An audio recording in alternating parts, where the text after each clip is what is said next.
Hello दोस्तों, कैसे हैं आप लोग। उम्मीद करता हूं बेहतर होंगे। हमारे YouTube channel college study point में आप सभी का स्वागत है। आज हम बात करने वाले हैं संविधान की अनुसूचियों के बारे में, यानी कि संविधान में कितनी अनुसूचियां हैं, मूल संविधान में कितनी अनुसूचियां थी और वर्तमान में कितनी अनुसूचियां हैं। पहली अनुसूची में क्या है, दूसरी अनुसूची में क्या है और कौन सी अनुसूची किस संशोधन के द्वारा जोड़ी गई और कब जोड़ी गई, किस अनुसूची में किस चीज़ का प्रावधान है, तो उसके बारे में हम डिटेल से पढ़ने का प्रयास करेंगे। तो आइए चलते हैं संविधान की अनुसूचियों की ओर। तो संविधान की अनुसूची यानी कि मूल संविधान में कितनी अनुसूचियां थी, वो थी हमारी 8 अनुसूची। संविधान में मूल संविधान में कितनी अनुसूचियां थी, 8 अनुसूचियां थी। और मालूम कर लेगा एग्जाम में कि वर्तमान में अनुसूचियों की संख्या कितनी है, तो वो है हमारी 12। वर्तमान में अनुसूचियों की संख्या कितनी है, 12 अनुसूचियां हैं वर्तमान में संविधान में। अब बात कर लेते हैं कौन कौन सी है, उनको डिटेल से कवर करेंगे। सबसे पहले बात कर लेते हैं पहली अनुसूची की, यानी कि पहली अनुसूची में किस चीज का प्रावधान में देखने को मिलता है, यानी कि भारत के राज्यों तथा केंद्र शासित प्रदेशों का जो उल्लेख मिलता है वो मिलता है हमें पहली अनुसूची में। कौन सी अनुसूची में मिलता है, पहली अनुसूची में। भारत के राज्यों तथा केंद्र शासित प्रदेशों का जो उल्लेख मिलता है वो मिलता है हमें पहली अनुसूची में। अब बात कर लेते हैं दूसरी अनुसूची के बारे में, यानी कि दूसरी अनुसूची में वेतन एवं भत्तों का उल्लेख है, यानी कि जो भारत के उच्च पदाधिकारी हैं, राष्ट्रपति, उपराष्ट्रपति, राज्यपाल, विधानसभा अध्यक्ष और अन्य जो है, उनके वेतन एवं भत्तों का उल्लेख जो मिलता है वो मिलता है हमें दूसरी अनुसूची में। अब बात कर लेते हैं तीसरी अनुसूची की। तीसरी अनुसूची में क्या है कि जो भारत के उच्च पदाधिकारी हैं उनके पदों का शपथ ग्रहण का उल्लेख कहाँ पर मिलता है, वो मिलता है हमें तीसरी अनुसूची में। तीसरी और दूसरी अनुसूची को कैसे याद करेंगे, यानी कि उच्च पदाधिकारी यानी कि राष्ट्रपति, उपराष्ट्रपति, अन्य सभी उच्च पदाधिकारी, उनके वेतन एवं भत्तों का उल्लेख कहाँ मिलता है, वो मिलता है हमें दूसरी अनुसूची में। और उच्च पदाधिकारी जो हैं उनकी पदों के शपथ ग्रहण का उल्लेख कहाँ मिलता है, तीसरी अनुसूची में। तो याद हो जाएगा, सिंपल से। अब बात कर लेते हैं चौथी अनुसूची के बारे में, यानी कि संविधान की चौथी अनुसूची में क्या है, यानी कि राज्यसभा के लिए राज्यों तथा यूनियन टेरिटरी यानी कि केंद्र शासित प्रदेशों की सीटों का बंटवारे का वर्णन हमें कहाँ मिलता है, वो मिलता है अनुसूची 4 में। कौन सी अनुसूची मिलता है, चौथी अनुसूची में मिलता है हमें राज्यसभा के लिए राज्यों तथा यूनियन टेरिटरी की सीटों का बंटवारा हमें कहाँ मिलता है, चौथी अनुसूची में। तो अब चलते हैं नेक्स्ट अनुसूची नंबर 5 पर, यानी 5वीं अनुसूची में क्या मिलता है हमें। 5वीं अनुसूची में अनुसूचित जाति यानी कि SC तथा अनुसूचित जनजाति यानी कि ST के प्रशासन और नियंत्रण का उल्लेख हमें कहां पर मिलता है, वो मिलता है 5वीं अनुसूची में। कहां पर मिलता है, अनुसूचित जाति और अनुसूचित जनजाति के प्रशासन और नियंत्रण का उल्लेख हमें मिलता है 5वीं अनुसूची में। अब बात कर लेते हैं छठी अनुसूची के बारे में। छठी अनुसूची में है हमारे 4 राज्य हैं, असम, मेघालय, त्रिपुरा और मिजोरम। राज्य में जनजातियों के लिए विशेष प्रावधान है, जनजातियों के लिए विशेष प्रावधान है छठी अनुसूची में। कौन कौन से राज्य है वो, असम यानी कि AM और TM, यानी कि A असम, M से मेघालय, T से त्रिपुरा, M से मिजोरम। राज्य में जनजातियों के लिए विशेष प्रावधान है किस अनुसूची के अंतर्गत, अनुसूची छठी अनुसूची में इसको रखा गया है। अब बात कर लेते हैं 7वीं अनुसूची के बारे में, यानी कि 7वीं अनुसूची में क्या है। 7वीं अनुसूची में है केंद्र व राज्यों के बीच शक्तियों का बंटवारा। किस अनुसूची के अंतर्गत है, वो है हमारा 7वीं अनुसूची के। कौन सी अनुसूची के अंतर्गत है, 7वीं अनुसूची के अंतर्गत हम पढ़ते हैं कि केंद्र व राज्यों के बीच शक्तियों का बंटवारा हमें 7वीं अनुसूची के अंतर्गत मिलता है। अब बात कर लेते हैं केंद्र व राज्यों की बीच शक्तियां कौन कौन सी हैं, तो वो है हमारी नंबर 1 संघ सूची, नंबर 2 पर है राज्य सूची, नंबर 3 पर है संवर्ती सूची। अब बात कर लेते हैं संघ सूची के बारे में, यानी कि संघ सूची जिस पर कानून बनाने का अधिकार केंद्र को है। कानून कौन बनाता है? संघ सूची में सिर्फ केंद्र ही इस पर कानून बना सकता है। अब बात कर लेते हैं संघ सूची के बारे में, राज्य सूची के बारे में।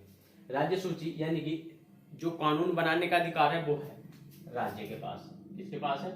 राज्य के पास। राज्य सूची पर कानून बनाने का अधिकार है राज्य के पास। अब बात कर लेते हैं संवर्ती सूची की, यानी कि संवर्ती सूची में कानून बनाने का अधिकार केंद्र व राज्य दोनों को होता है। कानून बनाने का अधिकार केंद्र व राज्य को होता है, परंतु अगर केंद्र व राज्य में विवाद हो जाए, केंद्र व राज्य में विवाद हो जाए तो सबसे ज्यादा जो वरीयता दी जाती है वो दी जाती है केंद्र को। सबसे ज्यादा जो वरीयता दी जाती है वो दी जाती है केंद्र को, सबसे ज्यादा वरीयता दी जाती है संवर्ती सूची के अंतर्गत यदि विवाद हो जाए तब। अन्यथा संवर्ती सूची पर कानून बनाने का अधिकार राज्य व केंद्र दोनों को होता है। अब बात कर लेते हैं संघ सूची में कितने विषय हैं, राज्य सूची में कितने विषय हैं और संवर्ती सूची में कितने विषय हैं। अब बात कर लेते हैं संघ सूची के बारे में, यानी कि संघ सूची में पहले 97 विषय थे। कितने विषय थे? 97 विषय। लेकिन अब वर्तमान में कितने विषय हैं? अब हैं 100 विषय। कितने विषय हैं? 100 विषय हैं वर्तमान में। अब बात कर लेते हैं राज्य सूची के बारे में, यानी कि राज्य सूची पहले कितने विषय थे? 66 विषय, लेकिन अब घटकर कितने रह गए हैं? 61 विषय राज्य सूची में। अब बात कर लेते हैं संवर्ती सूची के बारे में, यानी कि संवर्ती सूची में पहले थे हमारे 47 विषय। कितने थे? 47 विषय, लेकिन अब बढ़कर कितने हो गए हैं? अब हो गए हैं 52 विषय हो गए हैं अब बढ़कर। अब बात कर लेते हैं 8वीं अनुसूची की, यानी कि 8वीं अनुसूची में किस चीज का उल्लेख मिलता है? तो 8वीं अनुसूची में संविधान में वर्णित सभी भाषाओं का उल्लेख मिलता है हमें, यानी कि राजभाषा का उल्लेख कहाँ मिलता है? 8वीं अनुसूची में। अब बता दें, जब भारत आजाद हुआ था उस समय पर संविधान में कितनी भाषाएं थी? उस समय पर थी 14 भाषाएं। 14 भाषाएं थी। उसके बाद कुछ संविधान संशोधन हुए, जैसे क्या 21वां संविधान संशोधन, 71वां संविधान संशोधन, 92वां संविधान संशोधन। उसके बाद संविधान संशोधन के द्वारा इसमें कुछ भाषाएं जोड़ी गई और वे भाषाएं अब जुड़कर हो गई हैं 22 भाषाएं। यानी कि मालूम कर लेगा कि 8वीं अनुसूची में कितनी भाषाओं का उल्लेख है वर्तमान में, तो वो है हमारी 22 भाषाओं का। अब मालूम कर लेगा 8वीं अनुसूची में जब भारत आजाद हुआ था उस समय पर कितनी भाषाएं थी? तो वो थी 14 भाषाएं। अब वर्तमान में है 22 भाषाएं। किस अनुसूची के अंतर्गत? 8वीं अनुसूची के अंतर्गत। अब बात कर लेते हैं 9वीं अनुसूची के बारे में, यानी कि 9वीं अनुसूची में किस चीज का उल्लेख है? तो 9वीं अनुसूची में जोड़ी कब गई थी? ये जोड़ी गई थी पहला संविधान संशोधन। सबसे पहला संविधान संशोधन कब हुआ था? वो हुआ था 1951 में। कब हुआ था? 1951 में। कौन सी अनुसूची जोड़ी गई थी? 9वीं अनुसूची। इसमें उल्लेख किस चीज का मिलता? वो मिलता हमें भूमि सुधार का उल्लेख मिलता है हमें 9वीं अनुसूची में। कौन सी अनुसूची में? 9वीं अनुसूची में भूमि सुधार का उल्लेख मिलता है। कब जोड़ी गई थी? 1951 में। किस संशोधन के द्वारा? पहला संविधान संशोधन हुआ था 1951 में, जिसके अंतर्गत 9वीं अनुसूची जोड़ी गई थी संविधान में। अब बात कर लेते हैं 10वीं अनुसूची के बारे में, यानी कि 10वीं अनुसूची कब जोड़ी गई संविधान में? तो वो जोड़ी गई थी 52वें संविधान संशोधन के द्वारा। कब जोड़ी गई थी? 52वें संविधान संशोधन के द्वारा 10वीं अनुसूची को संविधान में जोड़ा गया। जोड़ा कब गया था? 1985 में, यानी कि 52वां संविधान संशोधन हुआ 1985 में, जिसके द्वारा 10वीं अनुसूची को संविधान में जोड़ा गया। अब बात कर लेते हैं 10वीं अनुसूची में किस चीज का वर्णन है? तो वो है दल बदल का वर्णन हमें कहां पर मिलता है? 10वीं अनुसूची में। कहां मिलता है? 10वीं अनुसूची में हमें दल बदल का वर्णन देखने को मिलता है। कब जोड़ी गई थी? 1985 में। अब बात कर लेते हैं 11वीं अनुसूची की, यानी कि 11वीं अनुसूची को संविधान में कब जोड़ा गया? 11वीं अनुसूची को संविधान में कब जोड़ा गया? तो वो जोड़ा गया था 73वें संविधान संशोधन द्वारा 1992-93। बहुत से लोग कंफ्यूज हो रहे होंगे 92-93 क्या है?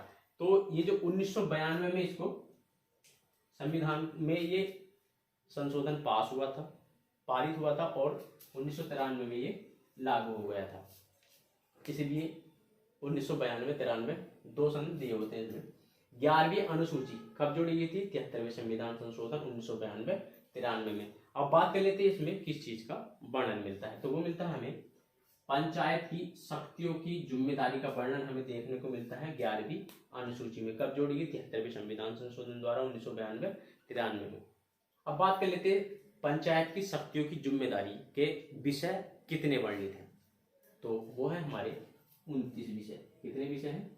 29 विषय संविधान में पंचायत की शक्तियों की जिम्मेदारी के लिए 29 विषय चुने गए हैं 11वीं अनुसूची के अंतर्गत। कब जोड़ी गई थी? 73वें संविधान संशोधन 1992-93 में। अब बात कर लेते हैं लास्ट अनुसूची यानी कि 12वीं अनुसूची को कब जोड़ा गया संविधान में। तो वो जोड़ा गया था 74वें संविधान संशोधन द्वारा। 74वें संविधान संशोधन 1992-93 में इसको जोड़ा गया था 12वीं अनुसूची को। अब बात कर लेते हैं इस अनुसूची में 12वीं अनुसूची में किस चीज का उल्लेख मिलता है। तो वो मिलता है नगर पालिका की शक्तियों की जिम्मेदारी का उल्लेख हमें 12वीं अनुसूची में मिलता है। किस अनुसूची में मिलता है? 12वीं अनुसूची में हमें इसका उल्लेख मिलता है। अब बात कर लेते हैं कि नगर पालिका की शक्तियों की जिम्मेदारी के जो विषय थे वो कितने? वो है हमारे 18 विषयों का वर्णन हमें संविधान में मिलता है। नगर पालिका की शक्तियों की जिम्मेदारी के 18 विषय हैं। किस अनुसूची में? 12वीं अनुसूची में। कब जोड़ी गई? 74वें संविधान संशोधन द्वारा 1992-93 में। और मालूम कर लिया कभी कभी कि मूल संविधान में कितनी अनुसूची थी? तो वो थी 8। वर्तमान में कितनी है? 12। उम्मीद करता हूँ दोस्तों हमने ये 12 अनुसूचियाँ पढ़ी और आशा करता हूँ कि आपको वीडियो अच्छा लगा होगा। और वीडियो आपको अच्छा लगा तो वीडियो को लाइक करें, दोस्तों में शेयर करें। और यदि आप वीडियो को पहली बार देख रहे हैं तो हमारे चैनल को सब्सक्राइब करें। सब्सक्राइब करने के बाद बेल वाला बटन दबाकर उस पर ऑल वाला बटन प्रेस करें ताकि हमारा हर नोटिफिकेशन आपको सबसे पहले मिल सके। तो आइए चलते हैं, मिलते हैं फिर अगले वीडियो में। तब तक के लिए नमस्कार। जय हिंद, जय भारत।